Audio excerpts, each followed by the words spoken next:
मेरा जनताहरू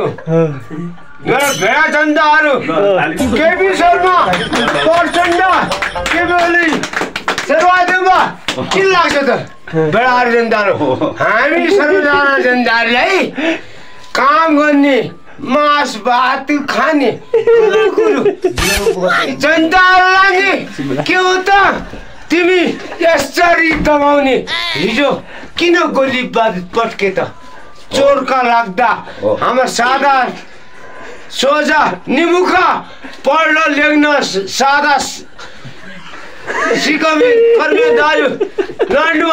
चोर भेडा तिमी भेडा जनता हो किन लाग्छ त त्यहाँ पाउ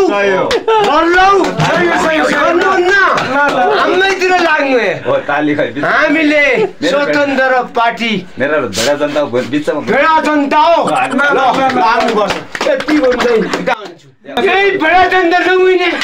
आज एक जनता अर्को भेडा आयो भोलि अर्को भेडा पछि अर्को भेडा मैले खरेते भेडा जस्तै त्यसलाई त टाटा सिन्डिदिनु गर्छ नि जान्जीले म त अझ सेकुवा बनाएर टम टम खाउँ खसीको मासु जस्तो यी भेडा गर्न सोचेको थिएँ हामीले भेडा बनाउने यी मुलीलाई भेडा बनाउने हो।